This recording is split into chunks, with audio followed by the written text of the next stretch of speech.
Κυρίες και κύριοι, φίλες και φίλοι, καλησπέρα. Απόψε είναι Τετάρτη, 24 Απριλίου του 2024. Καταρχάς θα ήθελα να ευχαριστήσω για τη βοήθεια και την υποστήριξη που έχετε στο κανάλι μας. Να θυμίσω ότι ασχέτως της ποιότητας της κάθε εκπομπής, που εμείς πραγματικά πασχίζουμε όλες οι εκπομπές να έχουν περιεχόμενο, να είναι ποιοτικές, να ανταποκρίνονται τέλος πάντων και στις προσδοκίες των 150-149.000 είναι οι φίλοι μας. Πολύ σημαντικό ρόλο παίζει στην τηλεθέαση, στο πόσο μπροστά φαίνεται όταν κάποιος ανοίγει το YouTube, αν δείχνει αμέσως μπροστά την εκπομπή μας, είναι πόσα άτομα πατούν με αρέσει, το λεγόμενο like, ή πόσα, και ακόμα και τα σχόλια. Όλα αυτά παίζουν ρόλο στον αλγόριθμο του Google και ανεβάζει ψηλά το... Επίσης μπορείτε, μπαίνοντας κάτω στα περισσότερα που βλέπετε κάτω από την οθόνη, εκεί βλέπετε αμέσως το συμμετέχω, που ήδη φτάνουμε τις 4.000. Νομίζω ότι οι πολίτες που θέλουν να δημιουργήσουν μόνοι τους την ελπίδα και να μην περιμένουν αρχηγούς και ηγέτες και τέτοια, πιστεύω ότι ανταποκρίνονται, ξεπερνούν τις όποιες ενστάσεις γενδιασμού. Καταλαβαίνω όλους τους πολίτες, γιατί είπαμε καήκαμε από το γάλα, αφήσαμε και το γιαούρτι. Εν πάση περιπτώσει, μπορείτε να μπείτε και να μπείτε στην ιστοσελίδα του συμμετέχω της Επιτροπής για την Εθνική Κυριαρχία και την Κύπρο. Αυτή είναι η Επιτροπή, εκεί θα επικεντρώσουμε. Συμμετέχει η Επιτροπή και στις ευρωεκλογές με δικό της ψηφοδέλτιο. Μπορείτε να μπείτε στην ιστοσελίδα να δείτε και την διακήρυξη της Επιτροπής στην αρχική και την εκλογική διακήρυξη και τα άτομα που συμμετέχουν. Θα μπουν και τα βιογραφικά τους το επόμενο διάστημα. Θέλω να πω ότι αν διακρίνεται ένα κάποιο ερασιτεχνισμό, ίσως είναι αυτό που πρέπει να γεννά την ελπίδα. Ούτε στημένοι είμαστε, ούτε γραφεία έχουμε, ούτε κάποιο κέντρο το οποίο να μας λέει πώς και τι. Αυτά όλα με καθαρή ψυχή προσπαθούμε να δημιουργήσουμε αυτή την κίνηση πολιτών για να εξυπηρετήσουμε τους σκοπούς που αναφέρει η διακήρυξη. Εθνική κυριαρχία και Κύπρος. Μπείτε λοιπόν και γράψετε, μπορείτε να εγγραφείτε κι εσείς. Έχουμε ένα στόχο μέχρι τις ευρωεκλογές να ξεπεράσουμε τις 10.000 και πιστεύω θα το κάνουμε. Τώρα, να πούμε ότι σας χρωστάω δύο πράγματα. Το ένα είναι για τον Καραϊσκάκη, το ένα είναι για τον Κατσαντώνη. Τεράστια μορφή ο Κατσαντώνης, αδικημένος, ελάχιστη ο σταυραϊτός των αγράφων ήταν ο Κατσαντώνης. Πολύ μεγάλη μορφή, πραγματικά αδικημένος από την ιστορία. Θα συλλέξουμε, ο μεγάλος Σαρακατσάνος, θα συλλέξουμε στοιχεία και θα κάνουμε ένα αφιέρωμα γι' αυτό. Το χρωστάμε επαναλαμβάνω. Να δούμε λίγο ορισμένα πράγματα για τον Καραϊσκάκη. Έκανα μια έρευνα, βρήκα πράγματα, εντάξει, εκτός από αυτά που γνώριζα. Θα πούμε ορισμένα για τον Καραϊσκάκη. Ορισμένες από τις κινήσεις που έκανε στη διαδρομή του δέχτηκαν και κριτική. Όχι μόνο αυτό, και τον δίκασαν, το αφαίρεσαν και... Ήταν όμως μια προσωπικότητα που πραγματικά, ειδικά ο τρόπος που απαντούσε στους Τούρκους όταν το ζητούσαν να συνθηκολογήσει, να παραδοθεί, έχουν μείνει στην ιστορία. Δεν έπρεπε να μείνουν μόνο αυτά, μόνο ο τρόπος που απαντούσε στους Τούρκους στην ιστορία, πρέπει να μείνει και το έργο του, και αν θέλετε και εμείς θα βάλουμε το λιθαράκι μας σε αυτή την εθνική μνήμη με την αναφορά στον Καραϊσκάκη. Καταρχάς να πούμε ότι ερίζουν για τον Καραϊσκάκη η Άρτα και η Καρδίτσα, νομίζω. Ο Μαυρομάτι Καρδίτσας, από εκεί λένε ότι... Εν πάση περιπτώσει θα δούμε τι στοιχεία έχουμε βρει εμείς για να βάλουμε τα πράγματα στη θέση τους, χωρίς να θέλουμε να έρθουμε σε αντιπαλότητα. Ήταν ο γιος της Καλογριάς λοιπόν ο Καραϊσκάκης, έβριζε και ηρωνευόταν τους εχθρούς χωρίς να υπολογίζει τις συνέπειες, αψής και επιθετικός, και πραγματικά ένα όραμα, την ελευθερία της Ελλάδας. Πίστεψε στην Επανάσταση, πολέμησε για αυτήν, πέθανε για αυτήν. Γεννήθηκε το 1872 στην Σκουλικαριά Άρτας ή στο Μαυρομάτι Άρτας. Χωρίς να είναι βέβαιο που γεννήθηκε, υπάρχουν διαφωνίες, ξέρετε, σας είπα, τον διεκδικούν. Ήταν ένας άνθρωπος, όπως τον περιγράφουν, βαρύς, με χιούμορ περίεργο, με επιβλητική ματιά, που δεν άφηνε τίποτα να πέσει κάτω. Και πριν συνεχίσω για τον Καραϊσκάκη, ξέρετε, μερικές φορές η τύχη κάνει κάποια πράγματα. Σήμερα μπήκε κάποιος στο βιβλιοπωλείο, για το συμμετέχω μπήκε, και μου είπε ότι είναι απτάγραφα και γνώριζε πτυχές της ζωής και του βίου του Κατσαντώνη. Και μου είπε κάτι, πώς κρύφτηκε κάποτε σε ένα έλατο όταν τον κυνηγούσαν. Δηλαδή, ενώ μιλάμε για τον Κατσαντώνη, είπε ένας άνθρωπος κοντοχωριανός του, ας πούμε, το Κατσαντώνη. Τέλος πάντων, πάμε να δούμε τι γίνεται. Μέσα από τον αθυρόστομο λόγο του, είχε τον τρόπο να παθιάζει τους συμπολεμηθές του για τη λευτεριά και να τους δίνει θάρρος ακόμα και στις πιο δύσκολες στιγμές. Γεννήθηκε καρπός της σχέσης του αρματολού Δημήτρη Καραΐσκου, εξού και Καραϊσκάκης, και της μοναχής Ζωής Ντιμισκή, αδελφή του κλέφτη Κώστα Ντιμισκή, και ξαδέλφη ήταν η μάνα του οπλαρχηγού Γόγου Μπακόλα. Γόγος Μπακόλας, αν αναζητήσετε στο διαδίκτυο θα δείτε ότι κάποια στιγμή και αυτός κατηγορήθηκε για προδοσία. Ήταν πάντως ονομαστός οπλαρχηγός της Εωτολοακαρνανίας. Μεγάλωσε με τους θετούς γονείς του, η μάνα του πέθανε όταν ήταν 8 ετών, η θετής γονή του ήταν μια οικογένεια Σαρακατσανέων. Πολύ δυνατό ελληνικό φίλο η Σαρακατσάνη.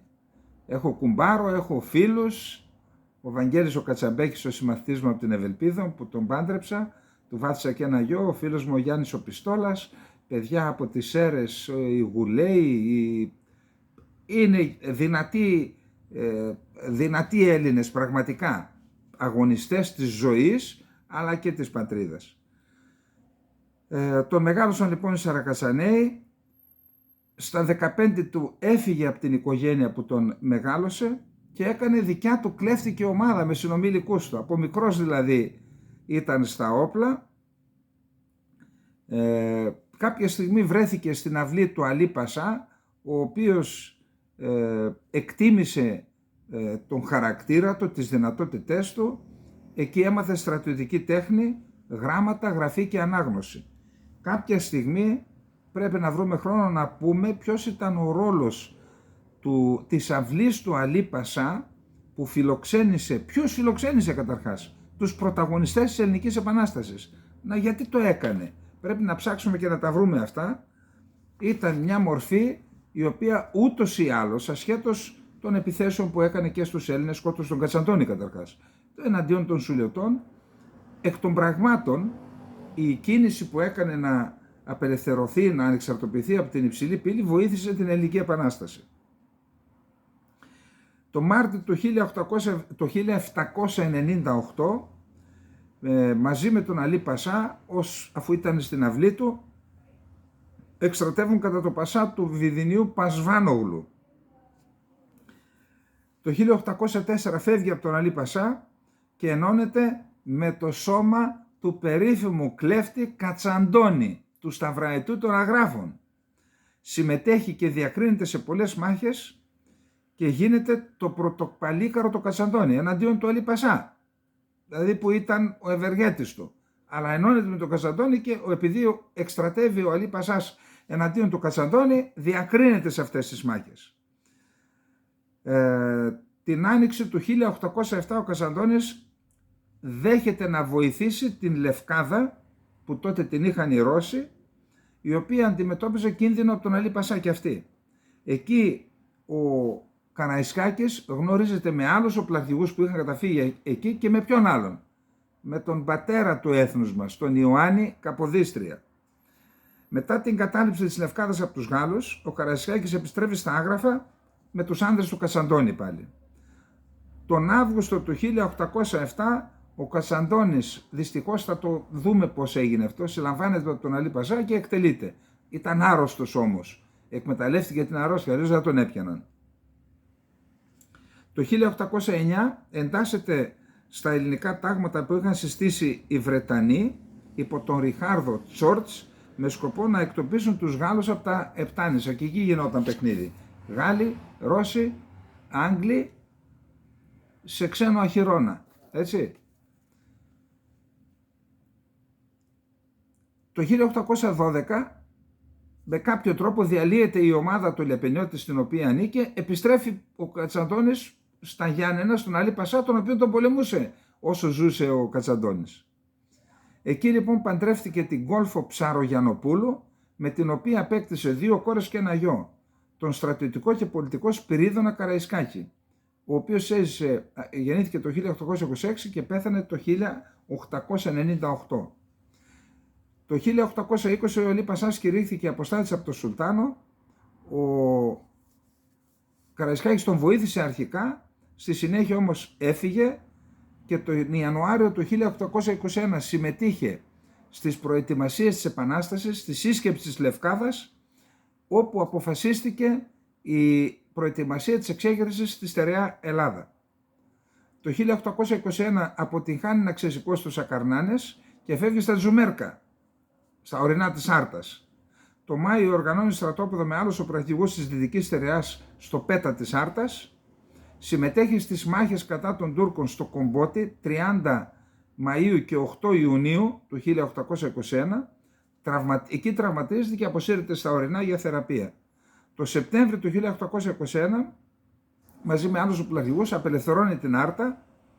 Το 1822 εμπλέκεται σε διαμάχη με τον κλεφτοκαπετάνιο Γιαννάκη Ράγκο, εκλεκτό του Μαυροκορδάτου, για το ποιος θα έχει τον έλεγχο του αρματολικίου των Αγράφων.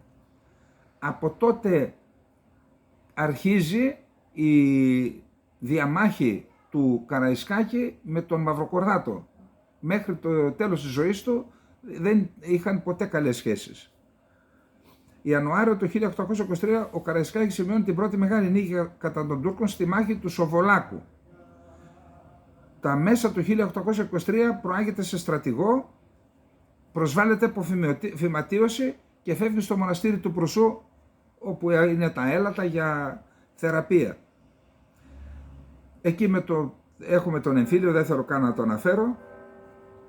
Το Δεκέμβριο του 1824 συμμετέχει στο Ρουμελιώτικο σώμα που εκστράτευσε στην Πελοπόννησο με σκοπό να βοηθήσει τους κυβερνητικούς στη διαμάχη με τους αντικυβερνητικούς. Δεύτερος εμφύλιος, και αυτό δεν τα φέρομαι, να φύγουμε και αυτό. Λοιπόν, στις 7 Απριλίου του 1825 συμμετέχει όχι όμως ως καπετάνιος, ως ένας από τους ομαδάρχες ας πούμε, στη μάχη του Κρεμιδίου, όπου οι Έλληνες ήρθαν για πρώτη φορά σε επαφή με τον Ιμπραήμ και τότε ιτηθήκαμε από τον Ιμπραήμ. Στην Επανάσταση υπήρχαν και οι καλαμαράδες, οι γραφιάδες, με τους οποίους δεν τα πήγαινε καλά. Διότι αυτοί έλεγαν μην το βάζουμε αυτό, να βάλουμε το άλλο, δεν έβαζαν αυτά που έλεγε. Τα λόγια του λοιπόν και οι εκφράσεις του παραμένουν επίκαιρα και δεν είναι λίγοι αυτοί που λένε πως αν έβλεπαν οι οπλαρχηγοί του 1821 τους σημερινούς πολιτικούς θα άρπαζαν το Γιαταγάνι, ήταν σκληρός πολύ. Φημιζόταν για τη βομολογία του. Στην 1η Ιουλίου του 1823 ο Μαχμούτ Πασάς έστειλε στον Καραϊσκάκη την κάτωθεν επιστολή. Με λέγουν Μαχμούτ Πασά Σκόδρα. Είμαι πιστός, είμαι τίμιος. Το στράτευμά μου το περισσότερον σύγκυται από χριστιανούς. Διορίστην από το Σουλτάνο να ησυχάσω τους λαούς.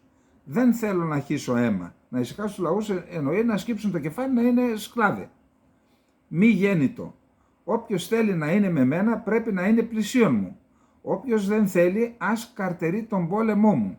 15 ημέρες σας δίνω καιρό να σκεφτείτε. Η επιστολή στέλνεται στον Καραϊσκάκη.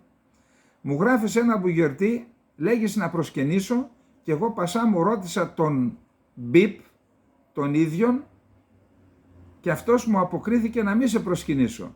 Και αν έρθεις κατά πάνω μου, ευθύς να πολεμήσω. Καταλαβαίνετε τι είναι το Μπιπ, έτσι. Το 1823 απαντάει σε αυτόν που έστελναν οι Τούρκοι για το μήνυμα που θα μετέφερε στον αρχηγό του τουρκικού στρατεύματος των Τρικάλων, Σιλιχτάρ Μπόδα. Του στείλαν και αυτοί ένα μήνυμα. Και απαντάει. Έλα σκατότουρκοι, έλα Εβραίοι, απεσταλμένοι από τους γύφτους, έλα να ακούσεις τα κέρατά σας, γαμώ την πίστη σας και το Μοχαμέτη σας. Τι θα ρεύσετε κερατάδες, δεν εντρέπεστε να ζητείτε από εμάς συνθήκην με έναν κοζιάσκα τον Σουλτάν Μαχμούτιν, να τον χέσω και αυτόν και τον βεζίρι σας και τον Εβραίων Σιλιχτάρ Μπόδα την πουτάνα. Τραυματίστηκε λοιπόν και άλλη φορά. Λοιπόν, το 1825 στο Δίστομο αποτρέπει την κατάληψη του Διστόμου από τους Τούρκους. Αρχίζουν τώρα οι μεγάλες επιτυχίες του Καραϊσκάκη.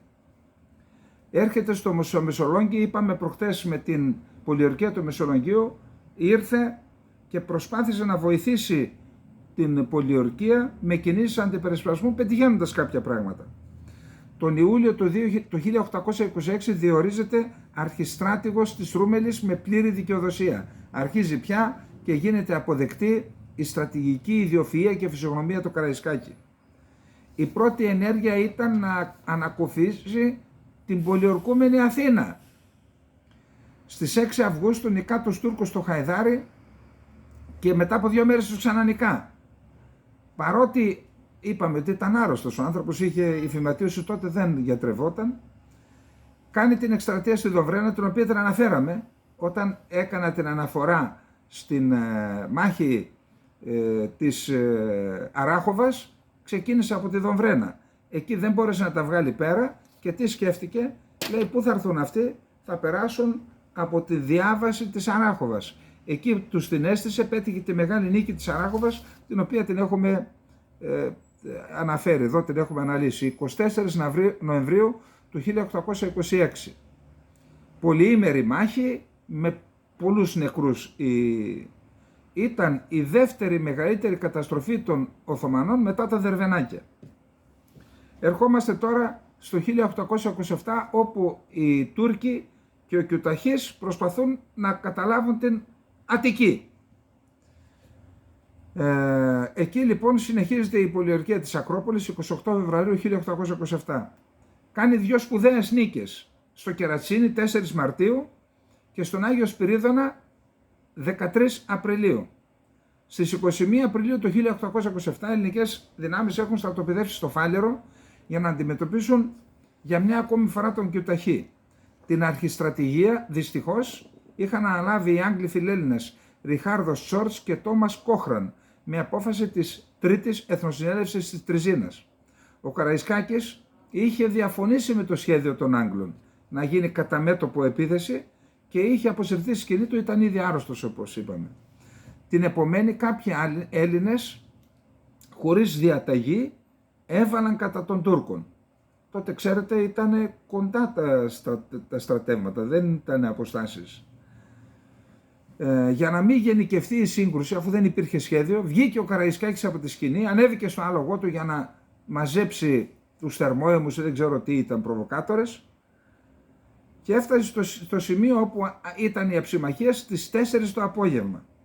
Μια σφαίρα τον βρήκε στο υπογάστριο και τον τραυμάτισε σοβαρά. Παρά τις προσπάθειες των γιατρών, ο Καραϊσκάκης άφησε την τελευταία του πνοή στις 4 το πρωί της 23ης Απριλίου του 1827, ανήμερα της ονομαστικής του εορτής. Με πεσμένο ηθικό έμαθαν οι Έλληνες ότι πέθανε ο αρχιστράτηγος και ακολούθησε η μάχη και η ήττα στον Ανάλατο από τον Κιουταχή, ο οποίος πολύ γρήγορα κατέστρεψε την επανάσταση στη στερεά Ελλάδα. Το έθνος θρήνησε το χαμό του ήρωα, διότι η απώλειά του υπήρξε όντως ανεπανόρθωτη. Συνοψίζοντας, ο Καραϊσκάκης ήταν σωματικά αδύνατος, φιλάσθενος, έπασχε από φυματίωση, μέτριος στο ανάστημα, ιδιαίτερα νευρικός, οξύθυμος, βομολόχος και υβριστής. Αλλά είχε χαλίβδινη θέληση, δύναμη σκέψης και κριτικής και ιδιαίτερη ικανότητα και στην ταχύτητα λήψη αποφάσεων και στην εκτέλεση. Με μία λέξη, ήταν ηγέτης. Άλλο ζήτημα αν, όπως έλεγε ο ίδιος, ο χαρακτήρας του τον έκανε να είναι άλλοτε άγγελος και άλλοτε διάβολος. Λοιπόν, αφιερώσαμε το πρώτο μέρος της εκπομπής στο Γεώργιο Καραϊσκάκη, κάναμε και ένα παραθυράκι στον Κατσαντώνη, αυτή την άγνωστη μορφή των αγράφων των Σαρακατσάνο, γιατί πιστεύω ότι αυτοί που έδωσαν τη ζωή τους για την απελευθέρωση της Ελλάδας αξίζουν μνήμης και αναφοράς από εμάς τους Έλληνες του 21ου αιώνα. Να περάσουμε στο δεύτερο θέμα μας.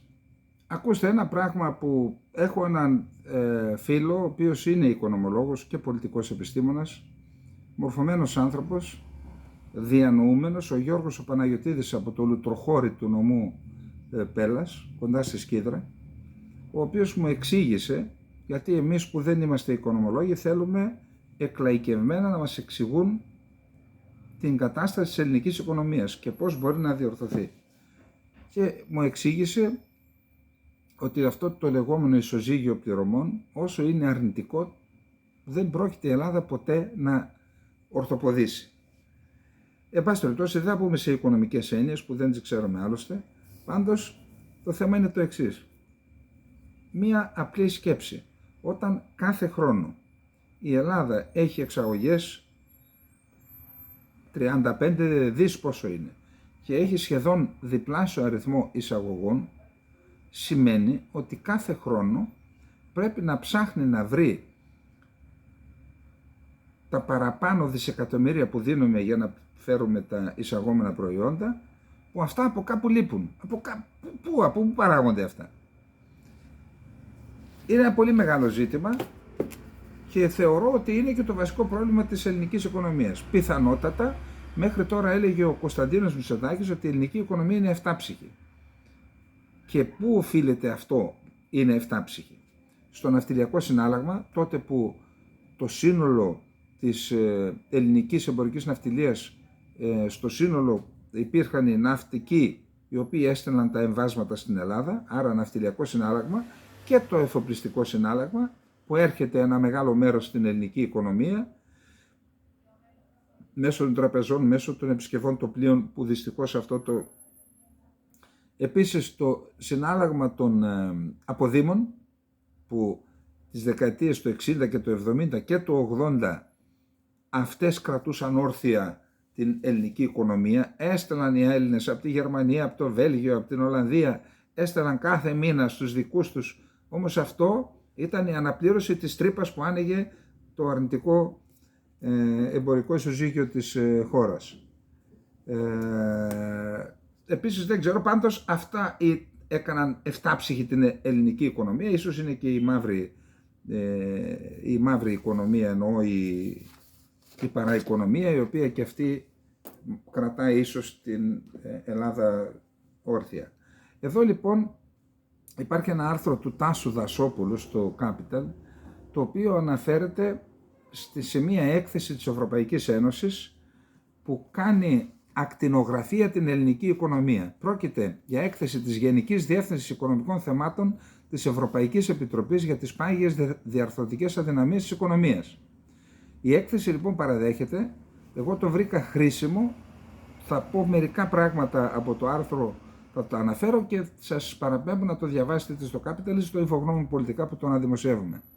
Η έκθεση παραδέχεται ότι η Ελλάδα έχει κάνει πολλά βήματα στο δημοσιονομικό πεδίο και ειδικότερα στην επίτευξη υψηλών πρωτογενών πλεονασμάτων, στη μείωση του χρέους και στην προώθηση βασικών μεταρρυθμίσεων σε 3 τομείς.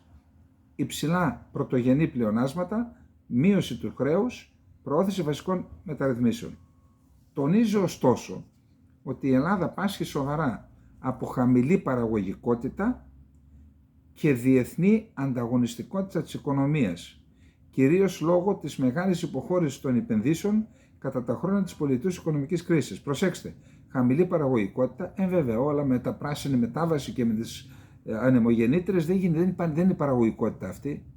Ούτε η υψηλή τεχνολογία είναι παραγωγικότητα. Δεν λέω ότι δεν πρέπει να υπάρχουν αυτά. Πρέπει να δώσουμε βάση όμως στην παραγωγικότητα της χώρας. Διεθνή ανταγωνιστικότητα. Πώς να υπάρχει διεθνής ανταγωνιστικότητα όταν δεν υπάρχει στο εσωτερικό ανταγωνιστικότητα? Όταν το κράτος και η κυβέρνηση είναι καθοριστικός παράγοντας ποιος θα πάρει τα χρήματα από την Ευρώπη ή άλλα κεφάλαια, δεν υπάρχει υγιής ανταγωνιστικότητα στην Ελλάδα. Λέει λοιπόν, συγκεκριμένα οι επενδύσεις των επιχειρήσεων από το 34% του ΑΕΠ το 2008 34% το 2008, έφτασαν στο 13,4% το ΑΕΠ το 2019 και στο 15% το 2022. Από το 34% στο 15% είχαμε προπέρυσι. Δηλαδή πόσες μονάδες κάτω. Ένας πολύ βασικός ανασταλτικός παράγοντας νέων επενδύσεων παραμένει το γεγονός ότι κατά τη διάρκεια της κρίσης δανείστηκαν υπερβολικά για να επιβιώσουν οι επιχειρήσεις, έχοντας σήμερα έναν από τους υψηλότερους δείκτες δανεισμού ως ποσοστό των κερδών τους. Προσέξτε τώρα, τα δίνουν στα δάνεια. Είμαστε 10 ποσοστιαίες μονάδες χαμηλότερα από τον κοινοτικό μέσο όρο όσον αφορά τις επενδύσεις των επιχειρήσεων σε σχέση με το ΑΕΠ. Επίσης, στην ίδια έκθεση αναφέρεται ότι οι χαμηλές παραγωγικές επενδύσεις στην οικονομία, σύμφωνα με την έκθεση, οφείλονται καταρχάς στη διάρθρωση της ελληνικής αγοράς, η οποία χαρακτηρίζεται από την επικράτηση στο τομέα των υπηρεσιών χαμηλής τεχνολογίας, η οποία συνήθως είναι εντάσσεως εργασίας, γεγονός που συνεπάγεται χαμηλότερες επενδυτικές ανάγκες. Επιπλέον, και αυτό είναι πολύ σημαντικό, ο εταιρικός τομέας κυριαρχείται από πολύ μικρές και μικρές επιχειρήσεις, οι οποίες φτάνουν το 85% του συνόλου, οι λεγόμενες μικρομεσαίες επιχειρήσεις. Αυτές τείνουν να αποστρέφονται τον κίνδυνο και κατά συνέπεια είναι πιο απρόθυμες να αυξήσουν τη δραστηριότητά τους, αλλά να κάνουν επενδύσεις. Εν πάση περιπτώσει, εδώ η Γενική Διεύθυνση Οικονομικών Θεμάτων της Ευρωπαϊκής Επιτροπής κάνει μια ανάλυση της ελληνικής οικονομίας που στο βαθμό που την παρακολουθούμε, έστω στο ενδιαφέρον που δείχνουμε για την οικονομία, εγώ δεν ξαναδιάβασα σε άλλη, γιατί δεν έπρεπε αυτή η έκθεση να γίνεται κάθε μήνα από ελληνικούς φορείς, ούτως ώστε να διορθώσουμε κάτι, διαπιστώνοντας κάνει στρατηγική. Υπάρχει μία οικονομολόγος, η Εστέρ Ντιφλό, η οποία είναι βραβευμένη με Νόμπελ λογοτεχνίας, η οποία είπε ότι σήμερα οι πλούσιες χώρες χρωστούν 500 δισεκατομμύρια το χρόνο ως ηθικό χρέος στις φτωχές χώρες και προτείνει οι αναπτυγμένες χώρες να αναλάβουν την ευθύνη για την υπερθέρμανση του πλανήτη μέσω 2 φόρων. Αυτό είναι που ονομάζω ηθικό χρέος. Αυτό δεν είναι το κόστος προσαρμογής, δεν είναι αυτό που θα κόστιζε να μετριαστεί, είναι αυτό που οφείλουμε, είπε στους Financial Times, και λέει ότι θα υπάρξουν τεράστιες ζημιές στο μέλλον. Οι ζημιές θα επικεντρωθούν στις φτωχές χώρες εκτός του Οργανισμού Οικονομικής Συνεργασίας και Ανάπτυξης και λέει ότι οι 7 πλουσιότερες χώρες του πλανήτη, Γερμανία, Καναδάς, ΗΠΑ, Γαλλία, Ιταλία, Ιαπωνία, Βρετανία, που είναι το 10% του πληθυσμού του πλανήτη, εκπέμπουν το 25% του διοξιδίου του άνθρακος, που συνδέεται με το παγκόσμιο ενεργειακό σύστημα, σύμφωνα με το Διεθνή Οργανισμό Ενέργειας. Αυτοί πρέπει να πληρώσουν, γι' αυτό έχουν ηθικό χρέος να πληρώνουν στις φτωχές χώρες που δεν εκπέμπουν διοξίδιο του άνθρακος, στο οποίο οφείλεται και η υπερθέρμανση, και σε αυτές πρέπει να δίνουν τα 500 δισεκατομμύρια για να αντιμετωπίζουν τις συνέπειες των ενεργειών, της δράσης, οικονομικής δράσης των πλουσίων, των 7 πλουσιωτέρων χωρών. Τουρκία, Ιράκ. Λοιπόν, πάμε να δούμε τώρα τι γίνεται στην Τουρκία. Στην Τουρκία υπάρχει ακόμα δεν είναι σαφές αν θα πάει ο Ερντογάν ή δεν θα πάει. Σήμερα, ενώ όχι τα αντιπολιτευόμενα, τα ελεύθερα μέσα μαζικής ενημέρωσης και οι αντιπολίτες, αλλά και τα ελεύθερα, αυτά που δεν είναι φερέφωνα του Ερντογάν, θα μου πείτε υπάρχουν και τέτοια, υπάρχουν κάποια, γράφουν ότι είναι στον αέρα.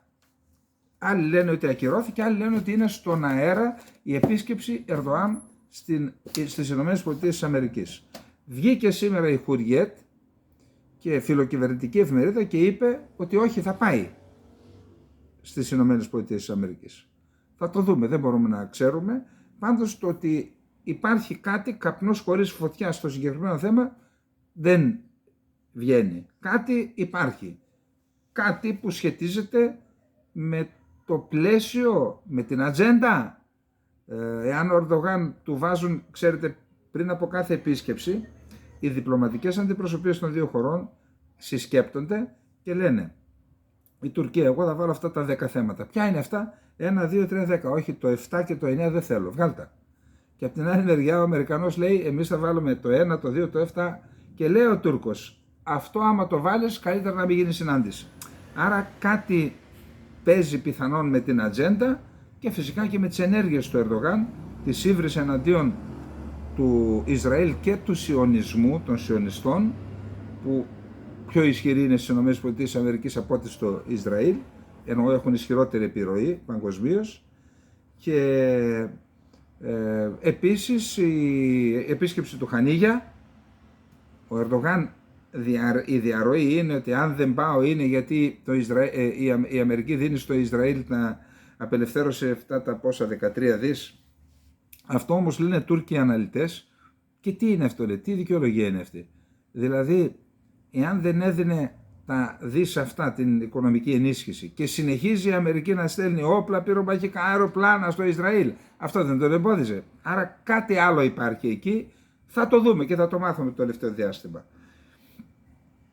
Πήγε ο Ερντογάν στη Βαγδάτη, είπαμε, υπέγραψε 24 συμφωνίες νομίζω, φαρμακερές είναι, και το επικίνδυνο για τα εθνικά μας συμφέροντα είναι ότι στη βασική συμφωνία που αφορά αυτόν τον αναπτυξιακό μεταφορικό άξονα, δηλαδή λιμάνι Βασόρας, οδικός άξονας και σιδηροδρομικός άξονας Βασόρα, Βαγδάτη, Τουρκία, Ευρώπη, ότι είναι ένα επενδυτικό πρόγραμμα ύψους 27 δισεκατομμυρίων δολαρίων, το οποίο το υποστηρίζουν τα Ηνωμένα Αραβικά Εμιράτα και το Κατάρ. Και εκεί είναι το πρόβλημα. Ηνωμένα Αραβικά Εμιράτα και Κατάρ. Αφού υπάρχουν αυτοί, υπάρχει περίπτωση αυτό να υλοποιηθεί, αναβαθμίζεται η Τουρκία με αυτό, αλλά πέρα από των οικονομικών πτυχών του ζητήματος, αυτό το σχέδιο το επενδυτικό δημιουργεί σοβαρό πρόβλημα στην ενότητα και τη γεωγραφική ενότητα των Κούρδων. Θα το θέσουμε αυτό το θέμα εν καιρό. Πήγε μετά ο Ερντογάν στην Αρμπίλ, τα Αλεξανδρινά Άρβιλα, που είναι η πρωτεύουσα της αυτόνομης διοίκησης του Κουρδιστάν. Εκεί έγινε δεκτός, αφού είναι νόμιμη η τοπική κυβέρνηση, ο πρόεδρος Δημοκρατίας, η πρωθυπουργός, σημαίες κτλ. Παρότι στην Τουρκία απαγορεύεται η λέξη Κουρδιστάν, όποιος την αναφέρει βρίσκει τον πελά του, κάθεσε λοιπόν κάτω από τη σημαία του Κουρδιστάν ο Ερντογάν σαν κοτούλα και δέχεται τα πειρά τώρα αυτών, τους οποίους βάζει στην Τουρκία να κυνηγούν τους Κούρδους, δηλαδή του Μπαξελή κτλ. Είναι ένα μεγάλο θέμα. Γενικώς υπάρχει θέμα με την πορεία που θα κάνει ο Ερντογάν το επόμενο διάστημα. Είχε κοινοβουλευτική ομάδα η Γκρίζη Λίκη και εκεί ο Μπαξελή έστειλε ορισμένα μηνύματα στον Ερντογάν. Μηνύματα που αφορούν κυρίως τη στάση που θα ακολουθήσει εναντίον των Κούρδων. Ζητάει από τον Ερντογάν την απαγόρευση του κόμματος των Κούρδων του Ντέμ, που πήρε μεγάλο αριθμό δήμων στο τουρκοκρατούμενο Κουρδιστάν, και να τοποθετηθούν, να αφαιρεθεί η δημαρχία από αυτούς που εκλέχθηκαν με 60, 70 και 80% και να βάλουν επιτρόπους του κράτους, όπως έκαναν την προηγούμενη φορά. Δεν πέτυχαν τίποτα, ξαναψήφισαν οι Κούρδοι. Εν πάση περιπτώσει, ο Ερντογάν φαίνεται ότι στριμώχεται μεταξύ των γκρίζων λύκων και των κεμαλικών. Οι κεμαλικοί θέλουν, και συζητείται επίσης και η αναθεώρηση του συντάγματος, με την οποία πιθανόν ο Ερντογάν να επιδιώξει να αλλάξει το σύνταγμα για να μπορεί να είναι και τέταρτη φορά υποψήφιος πρόεδρος. Επίσης η Τουρκία, παιδιά, θύμωσε πραγματικά. Ξέρετε, θύμωσε και λέγαν στα χωριά μας θα βάλουμε τη γάτα μας να κλαίει. Δήλωσε ότι δεν θα παραστεί στην άτυπη σύνοδο της Ευρωπαϊκής Ένωσης που θα γίνει 29-30 Απριλίου, επειδή η Ευρώπη, στο κείμενο συμπερασμάτων του Ευρωπαϊκού Συμβουλίου το προηγούμενο, έγινε η διασύνδεση της ευρωπαϊκής πορείας της Τουρκίας με το Κυπριακό. Και αυτό δεν του άρεσε το Ερντογάν και λέει δεν θα έρθουμε. Ξέρετε τι σημαίνει αυτό, σαν να κόβεις τα τέτοια σου είναι. Για να δούμε. Η σύνοδος θα έχει και επαιτειακό χαρακτήρα, αφού συμπίπτει χρονικά με τη συμπλήρωση 20 χρόνων από τη διεύρυνση της Ευρωπαϊκής Ένωσης, τότε που η Κυπριακή Δημοκρατία έγινε μέλος. Γι' αυτό έχουν προσκληθεί και όλες οι υποένταξη χώρες, μία από αυτές η Τουρκία. Η αναφορά που εξόργησε την Τουρκία είναι η εξής. Οι ηγέτες τονίζουν στην τελευταία σύνοδο ότι η Ευρωπαϊκή Ένωση αποδίδει ιδιαίτερη σημασία στην επανέναρξη και την πρόοδο των συνομιλιών για τη διευθέτηση του Κυπριακού, για την περαιτέρω ενίσχυση της συνεργασίας Ευρωπαϊκής Ένωσης Τουρκίας. Φάτινα που λένε στα λαϊκά. Και την ίδια δήλωση έκανε και ο Σόλτς, ο πρωθυπουργός, ο καγκελάριος της Γερμανίας.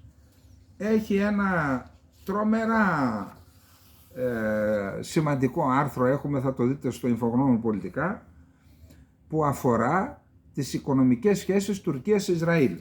Θυμάστε, χθες είπε ο Υπουργός Εμπορίου, είχε μια συνάντηση με τους εκπροσώπους εταιρεών που κάνουν εμπόριο με το Ισραήλ, οι οποίοι με την απαγόρευση εξαγωγής από την Τουρκία προς το Ισραήλ 54 προϊόντων, τα πιο σημαντικά είναι σίδερο, τσιμέντο και υλικά κατασκευών, με αυτό λοιπόν δημιουργεί πρόβλημα σε μια σειρά από εταιρείες. Θα δούμε μετά ποια ήταν τα ποσά και λέγεται ότι πλήττεται και ο ίδιος ο Ερντογάν και πολιτικά και οικονομικά, γιατί ήταν και εταιρείες κοντά στον Ερντογάν. Οι δικαιολογίες από τον Ερντογάν, τα λέμε και αυτά, οι κυβερνητικές είναι, κοιτάξτε, εμείς κάνουμε εξαγωγές στο Ισραήλ, αλλά πολλά από αυτά τα προϊόντα πηγαίνουν στους Παλαιστινίους, είτε στη Δυτική Όχθη είτε και στη Γάζα όταν ήταν ανοιχτά. Εν μέρη έτσι είναι, αλλά το μεγαλύτερο μέρος πήγαινε στο Ισραήλ. Λοιπόν, τώρα πάμε να δούμε. Το Υπουργείο Εμπορίου της Τουρκίας ανακοίνωσε ότι αυτή η απόφαση θα παραμείνει σε ισχύ έως ότου το Ισραήλ κηρύξει αμέσως κατάπαυση του πυρός και επιτρέψει την επαρκή και αδιάκοπη ροή ανθρωπιστικής βοήθειας στη Γάζα. Δήλωσε το Τουρκικό Υπουργείο Εμπορίου. Τι σημαίνει αυτό? Ότι δεν είναι εφόλης της ύλης, δηλαδή κάντε μια εκεχηρία να αρχίζουμε να ξαναπουλάμε.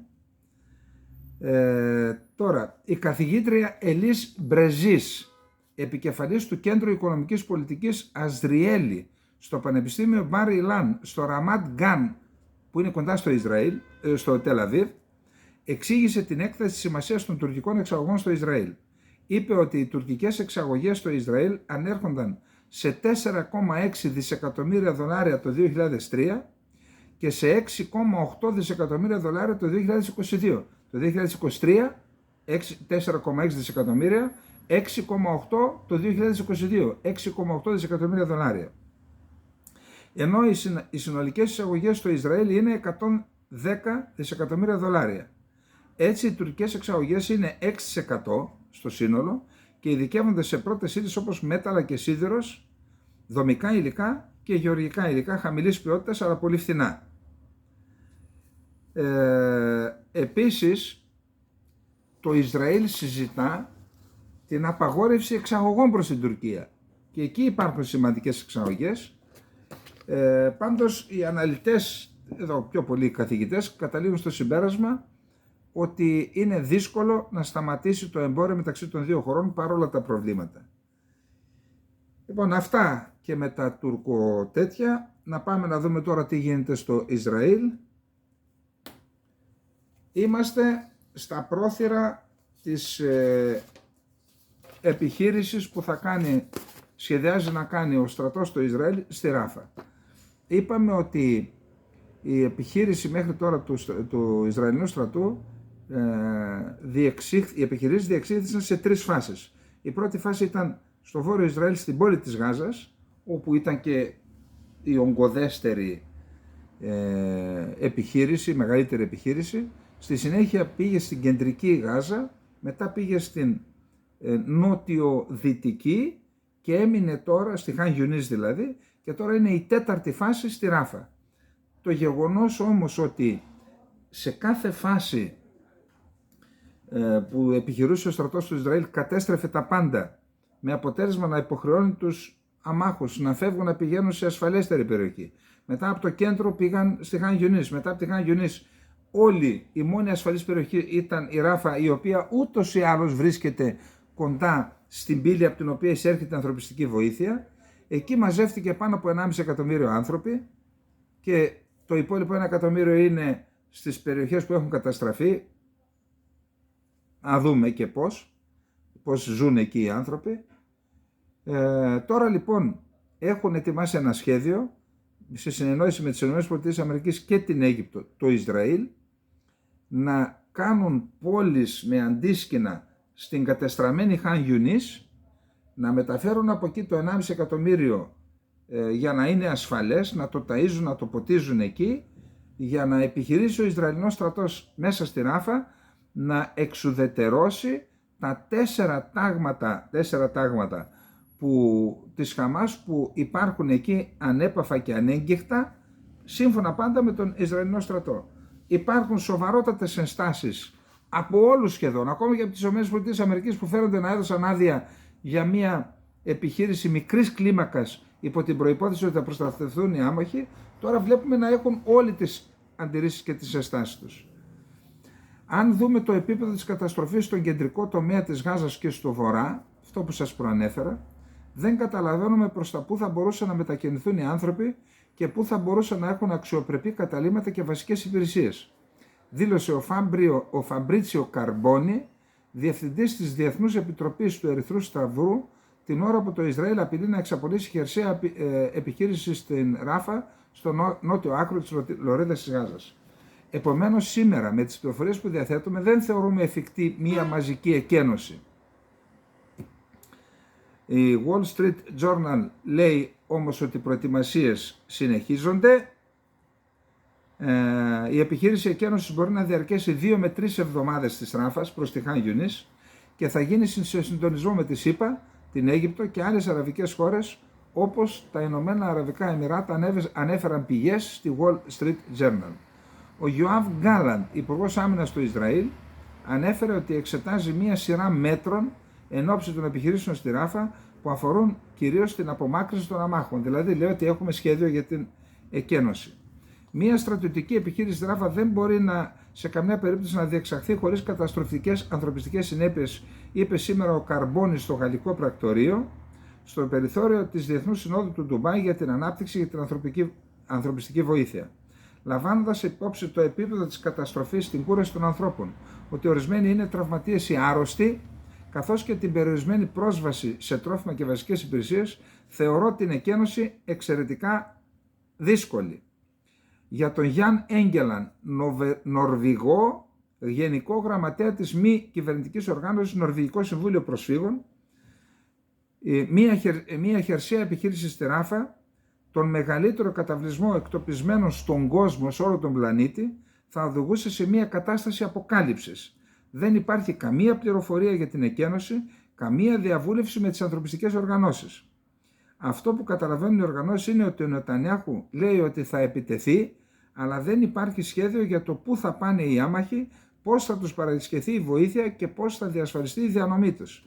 Δεν υπάρχουν αποθέματα, δεν υπάρχουν καύσιμα και κυρίως δεν υπάρχει ρευστότητα, δεν υπάρχουν χρήματα, δεν μπορούμε να πληρώσουμε τους εργαζομένους μας, δήλωσε ο Γενικός Γραμματέας του Νορβηγικού Συμβουλίου Προσφύγων. Πάντως σήμερα συνεχίστηκαν οι βομβαρδισμοί. Το Γαλλικό Πρακτορείο λέει ότι τις πρώτες πρωινές ώρες είχαμε νέους Ισραηλινούς βομβαρδισμούς στην Ουσεϊράτ και στη Ράφα. Έρχονται τα 13 δισεκατομμύρια για το Ισραήλ, είπαμε. Έπειτα από 200 μέρες ο εχθρός παραμένει παγιδευμένος στην άμμο της Γάζας, χωρίς σκοπό, χωρίς ορίζοντα, χωρίς την παρέστηση της νίκης ή της απελευθέρωσης των αιχμαλώτων, ανέφερε χθες ο εκπρόσωπος του στρατιωτικού βραχίωνα της Χαμάς, Αμπού Ουμπέιντα. Θα συνεχίσουμε να κτυπάμε και να αντιστεκόμαστε όσο η επίθεση της κατοχής συνεχίζεται, ακόμα και σε 1/100 του εδάφους μας. Τώρα, υπάρχει σοβαρό ζήτημα με τους ομαδικούς τάφους που βρίσκουν εμπροκειμένου στο Νάσερ, αλλά και στο Σίφα. Ο ΙΕ ζήτησε χθες να διενεργηθεί ανεξάρτητη διεθνής έρευνα για τους ομαδικούς τάφους που βρέθηκαν στα 2 μεγαλύτερα νοσοκομεία, στη Σίφα στη Γάζα και στη Νάσερ στη Χαν Ιουνίς, υπογραμμίζοντας ότι είναι ανάγκη να τερματιστεί το κλίμα της ατιμωρησίας, εννοεί του Ισραηλινού στρατού. Ο ύπατος αρμοστής των ΗΠΑ για τα ανθρώπινα δικαιώματα, Φόλκερ Τούρκ, δήλωσε χθες πως του προκάλεσαν φρίκη οι καταστροφές σε αυτά τα δύο νοσοκομεία και ο εντοπισμός ομαδικών τάφων μέσα σε αυτά και γύρω από αυτά. Η πολιτική προστασία της Γάζας δήλωσε ότι το Σάββατο προχώρησε σε εκταφή 340 πτωμάτων ανθρώπων που σκοτώθηκαν, εκτελέστηκαν λέει από τις Ισραηλινές δυνάμεις και θάφτηκαν σε ομαδικούς τάφους στο εσωτερικό του νοσοκομείου Νάσερ. Ο Ισραηλινός στρατός δήλωσε ότι εμείς δεν σκοτώσαμε, απλά ξεθάψαμε λέει ορισμένους που ήταν ήδη θαμμένοι για να δούμε αν ήταν νεκροί Ισραηλινοί όμηροι. Τώρα, οι ΗΠΑ κάνουν προσπάθειες να πάει η ανθρωπιστική βοήθεια από γη και θάλασσα. Δηλαδή και από τη Ράφα αλλά και από θάλασσα με την Αμάλθεια και με το τεχνητό λιμάνι που κάνουν στις ακτές της Γάζας. Η Χεσμολάχ είχε προηγηθεί μία βομβιστική επίθεση, βομβαρδισμός μάλλον, και σκοτώθηκαν δύο άμαχοι, μια γυναίκα 50 ετών και ένα κορίτσι 12 ετών στην πόλη Χανίν, και ακολούθησε μετά επίθεση με δεκάδες ρουκέτες της Χαμάς εναντίον του Ισραήλ. Τώρα, υπάρχει μια φιλολογία για το αν η Χαμάς θα μείνει στην Ντόχα το Κατάρ ή όχι. Είχε δηλώσει ο Πρωθυπουργός και Υπουργός Εξωτερικών του Κατάρ ότι το Κατάρ θα επανεξετάσει τη στάση του και το ρόλο που παίζει στις διαπραγματεύσεις για την απελευθέρωση των ομήρων και της Γάζας γενικότερα. Και αυτό τροφοδότησε τις φήμες ότι το Κατάρ ετοιμάζεται να διώξει τη Χαμάς. Υπόψη ότι η Χαμάς βρίσκεται, η έδρα δηλαδή, η πολιτική έδρα της Χαμάς βρίσκεται εκεί από το 2012 με τις ευλογίες των ΗΠΑ για να έχουν, όπως είχε γίνει και με τους Ταλιμπάν, για να έχουν εκεί κάποιον να συνομιλούν και να περνάνε τα μηνύματα. Τώρα λοιπόν λέγεται ότι πιθανολογείται να φύγουν. Συζητήθηκε το θέμα και στην πρόσφατη συνάντηση Ερντογάν Χανίγια στην Τουρκία. Και ο Ερντογάν είπε ότι δεν έχει σημασία, δεν νομίζω λέει, να τους διώξουν αυτοί, δεν έχει σημασία λέει που βρίσκονται, αλλά τι γίνεται στη Γάζα, είπε ο Ερντογάν, άλλα λόγια να αγαπιόμαστε. Πάντως υπάρχουν δημοσιογραφικές φήμες που λένε ότι εξετάζονται δύο πιθανοί τόποι για να φιλοξενήσουν τη Χαμάς. Ο ένας είναι το Ομάν και ο δεύτερος, ποιος άλλος, η Τουρκία.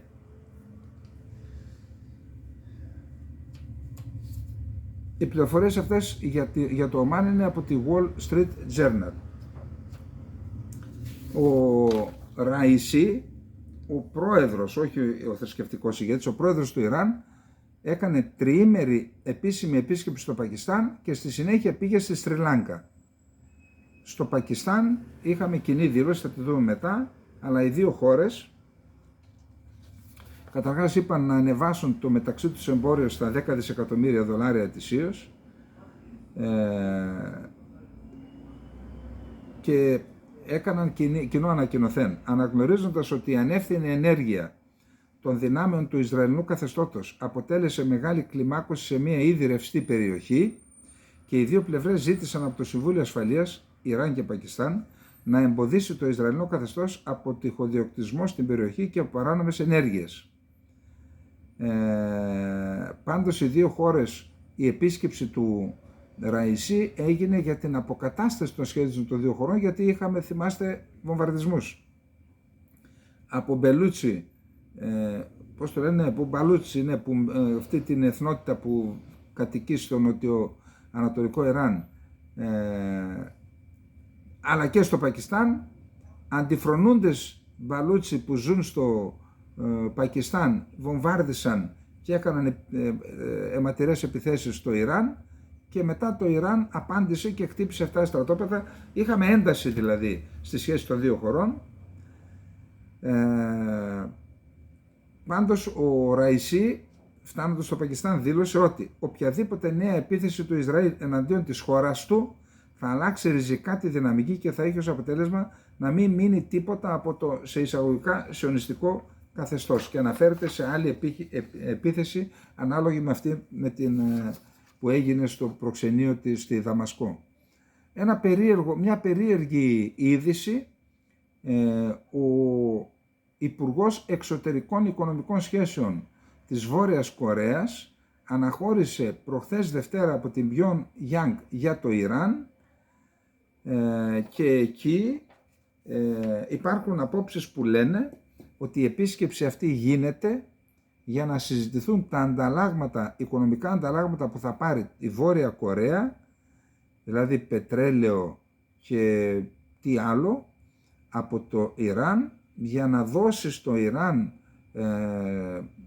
οπλικά συστήματα και πυρομαχικά, όπως έδωσε και στη Ρωσία. Σημειώνεται ότι στη Ρωσία, για κοιτάξτε εδώ υπάρχει ένας αριθμός που είναι πολύ μεγάλος,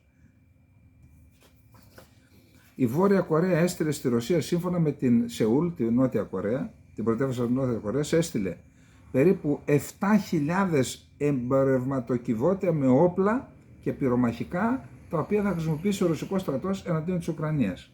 Ότι αυτό είναι ένα ζήτημα που θα συζητηθεί. Τι έχουμε λοιπόν εδώ τώρα? Άλλη μία ανοησία της Δύσης. Με αυτές τις επιθέσεις και τις πολιτικές έφεραν κοντά τη Ρωσία με την Κίνα, έφεραν κοντά τη Ρωσία με τη Βόρεια Κορέα, τώρα έφεραν κοντά τη Ρωσία με το Ιράν, τώρα έφεραν κοντά το Ιράν με το Πακιστάν, το Ιράν με τη Βόρεια Κορέα, άντε μετά πάνε να βγάλεις άκρη. Να δούμε ορισμένες μικρές ειδήσεις από το Ισραήλ που είναι σημαντικές κατά την άποψή μου. Σε αντίθεση με τους ισχυρισμούς του Νετανιάχου, το Ισραήλ δεν είναι κοντά στη νίκη. Ο Άλμοκ Μπούκερ, ρεπόρτερ του Ισραηλινού τηλεοπτικού καναλιού 13, τόνισε σχετικά με αυτό το θέμα. Η αλήθεια είναι ότι δεν είμαστε κοντά στη νίκη όπως ισχυρίζεται ο Νετανιάχου. Το ραδιόφωνο του στρατού του Ισραήλ ανακοίνωσε ότι αρκετές ταξιαρχίες της 99ης Μεραρχίας Στρατού επέστρεψαν στις περιοχές μεταξύ βόρεια και νότια της λωρίδας της Γάζας για να αντικαταστήσουν τις δυνάμεις της ταξιαρχίας Ναχάλ που ετοιμάζονται να επιτεθούν στη Ράφα. Η Ισραηλινή εφημερίδα Μααρίβ γράφει ότι ο πόλεμος με τη Χαμάς θα διαρκέσει πολλά χρόνια. Έχουν περάσει 6 μήνες από την έναρξη του αιματερού πολέμου και δεν έχουμε σημάδια για το τέλος του. Παρά το γεγονός ότι το Ισραηλινό Υπουργικό Συμβούλιο και ο Νετανιάχου έχουν τονίσει ότι βρισκόμαστε ένα βήμα πριν τη νίκη, Αμερικανοί αξιωματούχοι σε δηλώσεις τους αναφέρουν ότι ο πόλεμος με τη Χαμάς θα συνεχιστεί για αρκετά ακόμα χρόνια. Israel Today, το τμήμα στρατιωτικών πληροφοριών στις ένοπλες δυνάμεις του Ισραήλ, δεν θα μπορέσει να αναπτυχθεί ξανά υπό την ηγεσία αξιωματικών που ήταν συνένοχοι στην πιο σοβαρή αποτυχία στην ιστορία του. Guardian, ο επικεφαλής του ΟΗΕ για τα ανθρώπινα δικαιώματα είναι τρομοκρατημένος για τους ομαδικούς τάφους στη Γάζα. Τα έχουμε πει αυτά. Γραφείο του Πρωθυπουργού της Τζαμάικα. Αποφασίσαμε να αναγνωρίσουμε επίσημα το κράτος της Παλαιστίνης. Ένα υψηλόβαθμο μέλος του Γαλλικού Κοινοβουλίου κλήθηκε σε απολογία επειδή άσκησε κριτική στο Ισραήλ. Είναι η Ματίλντα Πάνο, η οποία είπε «Δεν θα σιωπήσω». Ανώτερος εκπρόσωπος και επικεφαλής μιας από τις παρατάξεις του Γαλλικού Κοινοβουλίου, δημοσιεύοντας δήλωση, είπε ότι η γαλλική αστυνομία την κάλεσε λόγω διαμαρτυρίας για τα εγκλήματα του Ισραήλ στη λωρίδα της Γάζας. Η αστυνομία κάλεσε την υψηλόβαθμο, λέει, ανώτερο εκπρόσωπος και επικεφαλής μιας από τις παρατάξεις, η Ματίλντα Πάνο. Τι είπε η Πάνο? Αυτή η πρόκληση είναι απειλές και εκφοβισμός. Καμία πρόκληση ή εκφοβισμός δεν θα μας εμποδίσει να διαμαρτυρόμαστε για τη συνεχιζόμενη γενοκτονία του Παλαιστινιακού λαού και δεν θα μείνουμε σιωπηλοί. Χαμενεή, θρησκευτικός ηγέτης του Ιράν. Οι κυρώσεις στο Ιράν αποσκοπούν στο να το αναγκάσουν να ακολουθήσει τις επιταγές των απικιακών αλαζονικών δυνάμεων. Ο Ραϊσί, ο πρόεδρος του Ιράν. Παρά τα άνευ προηγουμένα εγκλήματα, το Ισραήλ έχει υποστεί τρομερή οπισθοδρόμηση στη λωρίδα της Γάζας. Ιράν και Πακιστάν έκαναν τη δήλωση. Η κυβέρνηση της Σρι Λάνκα υποδέχθηκε τον Ραϊσί, όπως είπαμε.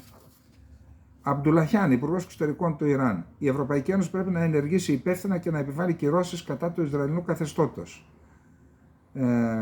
Είπαμε ότι η Χεσβολάχ έριξε μια 12 νομίζω ρουκέτες, όπως είπαν, απάντησε η Ισραηλινή πολεμική αεροπορία χτυπώντας δεκάδες στόχους στο Αϊτ Αλ Σαάπ και στη Ράμια στο νότιο Λίβανο. Ο εκπρόσωπος των μέσων μαζικής ενημέρωσης του Παλαιστινιακού Ισλαμικού Κινήματος Χαμάς είπε ότι η ηγεσία της Χαμάς δεν σκοπεύει να εγκαταλείψει το Κατάρ. Κάτι υπάρχει εκεί, όπως είπαμε. Πάμε να δούμε τώρα τι γίνεται. Σδριμώχνεται ο Τραμπ. Διάβασα ότι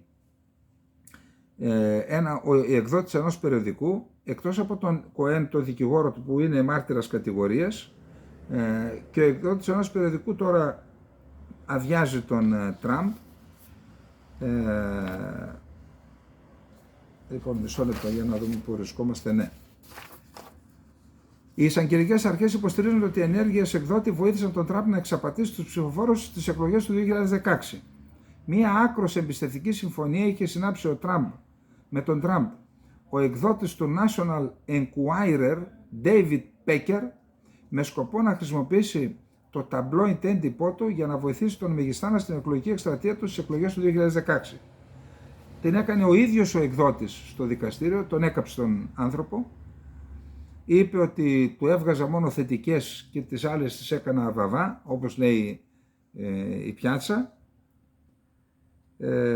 Επίσης ο δικαστής Χουάν Μέρτσαν εξέτασε το αίτημα των εισαγγελέων να επιβάλλει πρόστιμο $10.000 στον Τραμπ, διότι ενώ έχει πάρει δικαστική εντολή να μην μιλάει εναντίον παραγόντων της δίκης, αυτός μίλησε και είπε ότι αυτά που κάνετε ότι είναι πολιτική κριτική έκανα, είπαν οι συνήγοροι. Ο Τραμπ έκανε δήλωση για την άχαρη οικονομία στην Αμερική και το χειρότερο πρόεδρο. Τώρα βρισκόμαστε αντιμέτωποι με το χειρότερο πρόεδρο στην ιστορία της χώρας μας. Δεν υπήρξε χειρότερος. Κοιτάξτε τα σύνορά μας. Εκατομμύρια άνθρωποι έρχονται εδώ από φυλακές και ψυχιατρία. Δεν μας σέβονται, όλος ο κόσμος δεν μας σέβεται πλέον επειδή έχουμε άθλια οικονομία. Ο πρόεδρος δεν μπορεί καν να πει 2 φράσεις. Μιλάει τώρα για την κατάσταση της υγείας του. Η Νάνση Πελόζη, πρώην πρόεδρος της Βουλής, κάλεσε τον Ισραηλινό πρωθυπουργό Νετανιάχου να παραιτηθεί. Αναγνωρίζουμε το δικαίωμα του Ισραήλ στην άμυνα. Απορρίπτουμε τις πολιτικές και τις πρακτικές Νετανιάχου. Είναι τρομερές. Τι θα μπορούσε να είναι χειρότερο από αυτό που έκανε ως απάντηση? Πρέπει να παραιτηθεί, τελικά είναι υπεύθυνος. Ο διευθυντής του FBI δήλωσε ότι την επίθεση που έκανε το ISIS στη Μόσχα με τους 100 τόσους νεκρούς, αντίστοιχη μπορεί να γίνει και σε εμάς.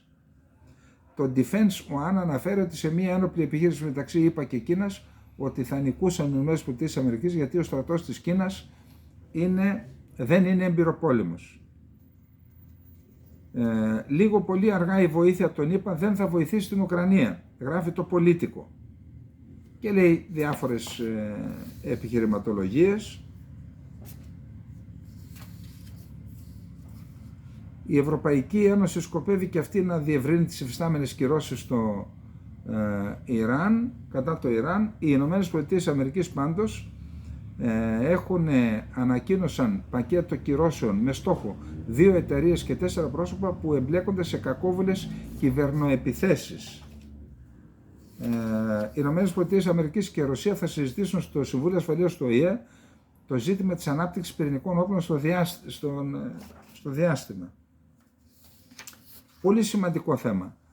Η Financial Times για την Αφρική. Οι Ηνωμένες Πολιτείες και οι σύμμαχοί της χάνουν σταδιακά την επιρροή τους στο Σαχέλ, μια στενή λωρίδα σχετικά έφορης γης που εκτείνεται από τον Ατλαντικό στην Ερυθρά θάλασσα, στην υποσαχάρια Αφρική, και εκχωρούν την επιρροή στη Ρωσία.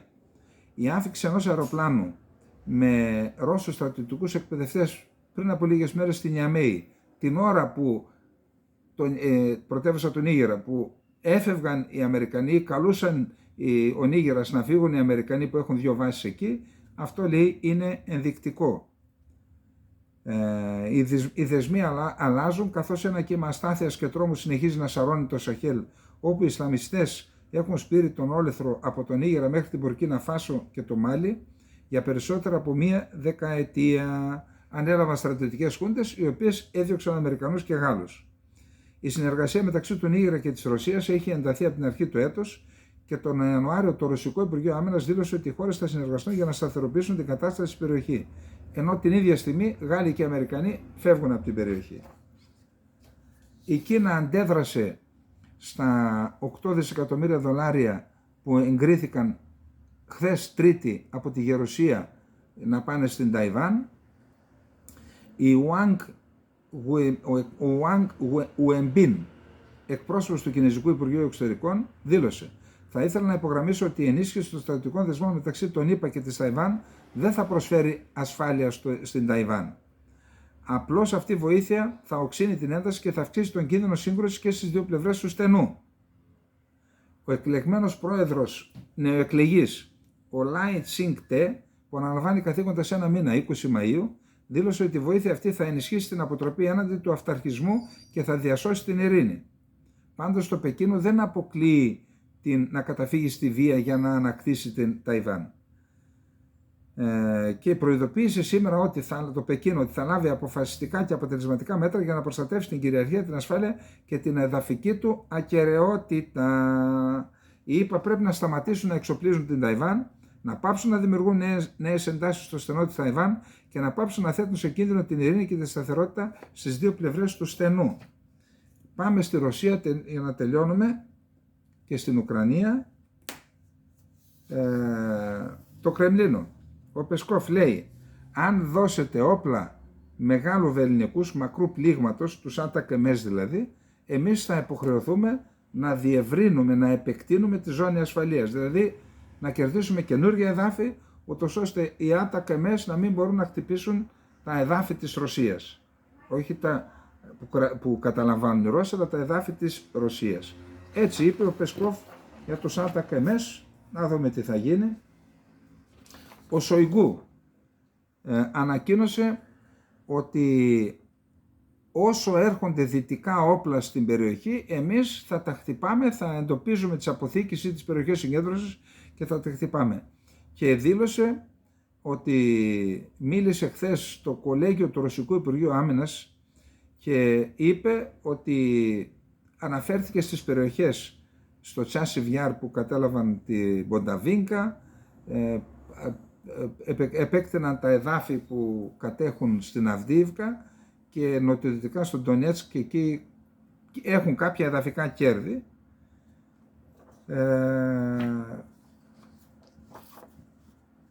Είπαμε και χθες ότι θα μπουν φέτος στην ένοπλες δυνάμεις οι S-500.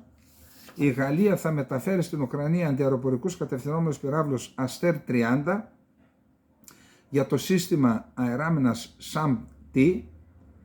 Επίσης ο Ουκρανικός στρατός θα λάβει 100 τεθωρακισμένα οχήματα από τη Γαλλία. Είχαμε μια σημαντική δήλωση σήμερα ότι η Ρωσία ανακοίνωσε ότι έχει εγκαταλείψει σχεδόν ολοκληρωτικά το δολάριο στο διμερές εμπόριό της με την Κίνα. Άλλη μια επιτυχία των στρατηγικών μυαλών της Ουάσιγκτον, καταδεικνύοντας ξανά την επιθυμία και των δύο χωρών να μειώσουν την εξάρτησή τους από το διεθνές οικονομικό σύστημα υπό την ηγεσία των ΗΠΑ, γράφει το Responsible Statecraft. Όπως τονίζει το δημοσίευμα, η αποδολαριοποίηση όχι μόνο επιτρέπει στη Ρωσία και την Κίνα να μειώσουν την ανάγκη να βασίζονται σε ένα παγκόσμιο νόμισμα στο οποίο η Δύση έχει τεράστια επιρροή, αλλά δίνει επίσης στη Μόσχα την ευκαιρία να αποφύγει πολλές κυρώσεις που την εμποδίζουν να οικοδομήσει επιχειρηματικές σχέσεις στη διεθνή αγορά. Οι ίδιες κυρώσεις, ωστόσο, έχουν γίνει ένας από τους παράγοντες εξαιτίας των οποίων ο εμπορικός τζίρος μεταξύ Ρωσίας και Κίνας αυξάνεται με τρομερούς ρυθμούς από το 2022. Έτσι, μέχρι φέτος ανήλθε στα 240 δισεκατομμύρια δολάρια, έχοντας αυξηθεί κατά 26% σε σχέση με τους προηγούμενους 12 μήνες. Οι εκπρόσωποι των χωρών μελών των BRICS, της ομάδας BRICS, στη διήμερη συνάντησή τους στη Μόσχα, τώρα η Μόσχα είναι η προεδρεύουσα χώρα, συζήτησαν τη γενική πολιτική αυτή της ομάδας στο σύγχρονο διεθνές σύστημα και την ανάπτυξη συνεργασίας με κράτη εκτός αυτού. Και η ομάδα BRICS έχει 10 χώρες: Ιράν, Βραζιλία, Ρωσία, Κίνα, Νότια Αφρική, Αίγυπτος, Αιθιοπία, Σαουδική Αραβία και Ηνωμένα Αραβικά Εμιράτα. και δήλωσε σήμερα η Σρι Λάγκα ότι θέλει ο πρέσβης της Σρι Λάγκα στη Μόσχα, ότι θέλουν και αυτοί να μπουν στους BRICS. Μια σημαντική είδηση, η οποία περνάει στα ψηλά, αλλά έχουν αρχίσει να καθορίζουν τα σύνορά τους με πυραμίδες, όπως κάνουμε και εμείς, η Αρμενία με το Αζερβαϊτζάν, και η Αρμενία δέχθηκε να εκενώσει 4 χωριά και να τα παραδώσει στο Αζερβαϊτζάν, και γίνονται διαδηλώσεις εναντίον του Πασινιάν. Σημαντικό άρθρο για τους νέους, θα το δούμε αύριο. Οι απογοητευμένοι νέοι στη Γερμανία στρέφονται στην ακροδεξιά σύμφωνα με έρευνα. Είναι πολύ σημαντικό, θα το δούμε αύριο, πραγματικά έχει πολύ σημαντικά στοιχεία. Ο Σούνακ, εγκρίθηκε ο νόμος όπου είπαμε ότι θα στέλνει αυτούς που ζητούν άσυλο και περνούν τα στενά της μάχης, θα τους πηγαίνει στη Ρουάντα και εκεί θα εξετάζεται. Είναι μεγάλο θέμα. Η Αγγλία ήταν η πιο φιλική χώρα προς μετανάστες και πρόσφυγες και έφτασε στο σημείο να τους στέλνει εκεί. Γιατί κάποια στιγμή αντιλήφθηκε ότι αυτό θα οδηγήσει θα έχει καταστροφικές συνέπειες. Αυτά τα μηνύματα πρέπει να τα παίρνει και η Ελλάδα. Δεν είναι ανάγκη να φτάσουμε στην κατάσταση της Βρετανίας για να κάνουμε και εμείς ενέργειες. Από τώρα πρέπει να δράσουμε. Λοιπόν, αυτά. Συμμετέχω, μπαίνουμε κάτω στα περισσότερα, βρίσκουμε την ιστοσελίδα, μπαίνουμε στην ιστοσελίδα, διαβάζουμε τη διακήρυξη, εγγεγραμμένη, πατάμε το εγγεγραμμένη και εκεί βάζουμε το όνομά μας, την ηλεκτρονική μας διεύθυνση, και αφήνουμε δηλαδή στοιχεία για να μπορούμε να επικοινωνούμε μαζί σας, και σιγά σιγά, βήμα βήμα, πιστεύω ότι θα κάνουμε το θαύμα. Καληνύχτα, να είστε όλοι και όλοι καλά.